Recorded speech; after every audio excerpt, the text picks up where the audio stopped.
कि हम लोग अब अर्बन डिकंजेशन पर काम करें। हम रिंग रोड्स बना रहे बड़े बड़े शहरों के, और वो रिंग रोड काफी कॉस्टली है। तो स्वाभाविक रूप से अब शहर के अंदर के भी रोड है। चेन्नई में एक एलिवेटेड रोड बना रहे, नीचे में रोड, ऊपर में फ्लाईओवर एक ही पिलर पर, उसके ऊपर में फ्लाईओवर, उसके ऊपर में मेट्रो। पूना में 50,000 करोड़ के हम लोग इसी प्रकार के प्रोजेक्ट लगभग आने वाले महीने 2 महीने में हम 2-3 प्रोजेक्ट। सर प्रॉब्लम क्या हो रही है यहाँ पे, जितने लोग बैठे हुए हैं वो भी इस बात से सहमत होंगे कि एक्सप्रेसवे का तो जाल आपने बना दिया, लेकिन जब उस एक्सप्रेसवे के जाल से हम शहरों में अंदर एंटर करते हैं तो हम इतना बुरा फंसते हैं कि हम दिल्ली से जयपुर तो 2.5 घंटे में आ जाते हैं, लेकिन गुड़गांव से दिल्ली जो है वो अगले 2.5 घंटे में पहुंच पाते हैं। तो ये जो कष्ट है इसको मुझे लगता है यहाँ बैठे सभी लोग झेल रहे होंगे, और इसीलिए ये सवाल मैं आपसे पूछ रही हूँ, आपका सही इससे सवाल मुक्ति कब मिलेगी हमें? आपका सही सवाल गलत व्यक्ति का। अभी जैसे डीडीए दिल्ली में है, तो दिल्ली स्टेट गवर्नमेंट के रोड्स है, डीडीए के रोड्स है, दिल्ली म्यूनिसिपल कॉर्पोरेशन के रोड है, और एनएचआई के रोड है। मैं केवल एनएचआई के लिए जिम्मेदार हूँ। मेरा प्रॉब्लम ये कि 60% सोशल मीडिया पर रोड के गड्ढे दिखाते हैं और फोटो मेरा लगता है, और मैं जब वेरीफाई करता हूँ तो रोड स्टेट गवर्नमेंट का होता है। तो कोई भी रोड अच्छा बनेगा तो हमने बनाया करके लोग कहते हैं, और अगर रोड खराब दिखाता हो ये भी हमारे नाम पर लगाते हैं। तो धीरे धीरे ये एक समस्या है कि बाकी भी एजेंसी इन्वॉल्व है। और हम लोग अभी ये अर्बन डिकंजेशन का जो प्रोग्राम है जिसके ऊपर दिल्ली में हमने काम किया है, फिर हम लोग अभी पूना में काम कर रहे हैं, चेन्नई में करेंगे, बेंगलोर में रिंग रोड बना रहे हैं, बेंगलोर मैसूर हमने बनाया जहाँ 3-3.5-4 घंटे लगते हैं, 45 मिनट में हुआ। आप बेंगलोर से चेन्नई बना रहे हैं, 2 घंटे में हो जाएगा, काफी काम उसका हुआ है। तो कहीं ना कहीं हम कोशिश कर रहे हैं, पर एक बात थोड़ा साफ रूप से कहना मुझे संकोच हो रहा है, और हमारे देश के भी लोग, अब ऑटोमोबाइल इंडस्ट्री में नहीं सर बिल्कुल संकोच मत इतने कीजिए। बड़े प्रमाण पर पॉपुलेशन भी बढ़ाने का काम कर रहे हैं, और दूसरी ओर ऑटोमोबाइल का नंबर बढ़ा रहे हैं। तो आप नाराज मत होइए, ये दिल्ली के लोगों में तो और ऐसा है कि बिल्डिंग बड़ी बनाते हैं और गाड़ियां रोड पर खड़े करते हैं, और पार्किंग भी नहीं बनाते हैं।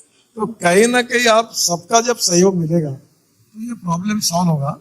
पोल्यूशन ये भी समस्या है जी, और जिसका मैं भी इन्फेक्शन हो रहा, हवा ठीक नहीं, तो मुझे लगता है कि इसके खिलाफ प्रायोरिटी पर हमको देकर काम करना पड़ेगा, और हम बड़े संवेदनशील है, इसके पीछे काम करने की कोशिश करें। ठीक है सर, यहाँ पे ऑडियंस है उनके मैं सवाल लूंगी, लेकिन चलते चलते टोल की एक समस्या बहुत बड़ी है। आपने टोल पास की बात की, वो टोल पास 3,000 रुपए का आप चार्ज करा लीजिए, लेकिन स्टेट हाईवेज पे वो काम नहीं कर रहा है। इस तरीके की दिक्कतों को आप कैसे डील करेंगे, और इसके लिए आपकी क्या वो है? और उसके बाद फिर मैं ऑडियंस के सवाल लूंगी। स्टेट हाईवे पे वो काम करेंगे ही नहीं, क्योंकि हमारा जो पास है वो केवल हमारे रोड के लिए है। अब सर आप हमारा तुम्हारा करेंगे तो फिर कैसे नहीं, चलेगा? कॉन्स्टिट्यूशन है, स्टेट लिस्ट है, सेंट्रल लिस्ट है, कॉन्करेंट लिस्ट है। स्टेट गवर्नमेंट को ऑटोनोमस स्टेटस है, मैं उनके रोड पर कोई काम नहीं कर सकता। लेकिन उनका सर क्या अधिकार है। कोई ऐसी योजना नहीं आ सकती कि मिल के काम किया जाए? अब कितने टोल मैं पासेस आदमी आपको रखे ऑलरेडी अपने स्टेट पास? गवर्नमेंट को कह चुका हूँ जी, कि हम लोग ये जो बैरियर्स निकाल कर पूरे, हम डायरेक्ट नंबर प्लेट का फोटो निकलेगा और हमारा फास्टैग होगा, कहीं रुकने की जरूरत नहीं, कोई रुकेगा नहीं। इससे पहले 10 प्रोजेक्ट हमने शुरू किए हैं, और 1 साल के अंदर हम 850-900 हमारे टोल नाकों को टोल नाका मुक्त करेंगे।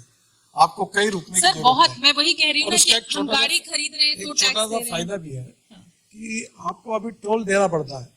इसमें सुविधा ऐसी कि जहां से आप एंट्री करोगे वहां से कैमरा नंबर प्लेट का फोटो निकालेगा, और जहां से आप बाहर निकालोगे वहां का फोटो निकालेगा, उतने ही डिस्टेंस का टोल कटेगा। सर कुछ मैं उसका भी तो कीजिए, हम गाड़ी खरीदें तो उस पर पैसा दें, पेट्रोल खरीदें तो उस पर हम सेस दें, उसके बाद आपका इतना टोल भी दें। हमारी सारी तनख्वाह तो सर आप ही लोग ले लेते हैं, तो हम लोग कहाँ क्या जा रही करें? है? नहीं, आपकी बचत हो रही है।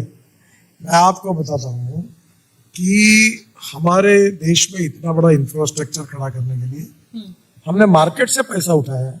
सर बाहर विदेशों में फ्यूल टैक्स से सड़कें आप बनती हैं, मुझे अमेरिका बताइए जैसे ऐसा देशों कौन में। सा देश है कि जहाँ टोल नहीं है?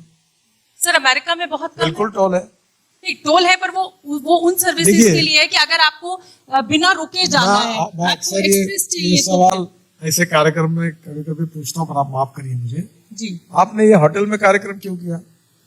हम रामलीला मैदान पे बैठ जाते, 2 लाइट लगाते, 2 चेयर लगाते, चाय वही पी लेते। जब आप 5 स्टार होटल में कार्यक्रम करोगे तो ये हॉल, ये अरेंजमेंट, ये सब आपको फ्री ऑफ चार्ज, तो इसका सर पैसा सवाल देना तो पड़ेगा। मुझे मिडिल क्लास के उठाने पड़ेंगे ना। देखिए, if you want good services you have to pay for it. Okay. और दूसरी बात, अब ये 3,000 रुपए में 200 पास है, तो हमने इसको इतना सस्ता कर दिया है कि अब वो ज्यादा कोई लोगों पे बर्डन नहीं रहा, सब गाड़ी वाले उसमें से निकल गए। और दूसरी बात ये है, scooter, auto rickshaw, agriculture goods tax नहीं, टोल नहीं है। अब मुझे एक बताइए कि आखिर अगर अच्छे अच्छे हाईवे, एक अभी मुंबई से दिल्ली हाईवे 1 लाख करोड़ का है। अब 1 लाख करोड़ में हमारे बजट का कुछ पैसा, कुछ मार्केट का पैसा, वो वापस तो करना पड़ेगा। पर डिले हो रहे हैं आपके प्रोजेक्ट्स। आपने कहा था कि मुंबई दिल्ली एक्सप्रेसवे खुल जाएगा, 2 साल डिले हो गया, दिल्ली देहरादून डिले हो गया, तो उससे भी तो आपकी कॉस्ट बढ़ रही है, जिसका बर्डन जो है वो हम लोगों पर आ रहा है टैक्स के रूप में। नहीं, ऐसा है, देखिए हमारे प्रोजेक्ट लगभग बाय एंड लार्ज पहले बहुत डिले होते थे, अब लगभग ये 20% पे आया है, क्योंकि हम 90% लैंड एक्विजिशन करके के बिना और पोजीशन में आए बिना अपॉइंटमेंट डेट ही नहीं है। इन्वायरमेंट फॉरेस्ट पहले क्लियर कर लेते, फिर अपॉइंटमेंट डेट देते। तो हमने काफी उसमें सुधार किया है, कानून में सुधार किया है, सिस्टम में सुधार किया है। अभी प्रीकास्ट को मैंडेटरी किया है। अभी हमने कहा कि आपको पूरा प्रीकास्ट मटेरियल यूज करना पड़ेगा। तो कहीं ना कहीं इसमें सुधार किए हैं कि मुझे लगता है कि अब डिले ज्यादा नहीं होगा। और एक बात ये भी हुई है कि डिले जो होता है उसमें इंक्रोचमेंट हटाना है, और कानून और व्यवस्था स्टेट का सब्जेक्ट होता है। लैंड एक्विजिशन स्टेट की तरफ से करनी पड़ती है, और इन्वायरमेंट फॉरेस्ट के क्लियरेंस स्टेट हमको यहाँ भेजती है। हमारे यहाँ बहुत से बार ऐसा होता है कि रेलवे के क्लियरेंसेस हमको लेने पड़ते हैं। इसमें कभी कभी थोड़ी देरी होती है, और अभी हमने इसको काफी, आपको मैं बताऊं कि मैं जब मंत्री बना 2014 में जी, तो हमें विरासत के रूप में 3,85,000 करोड़ के 406 प्रोजेक्ट बंद पड़े हुए थे, और हमने कोशिश करते करके हुए भारतीय बैंकों को 3 लाख करोड़ के एनपीए से बचाया। 40,000 करोड़ के प्रोजेक्ट टर्मिनेट कर दिए, और लगभग पूरे प्रॉब्लम्स, आप उस समय याद करिए, अनेक कंपनियां बड़ी बड़ी थी वो खत्म हो गई।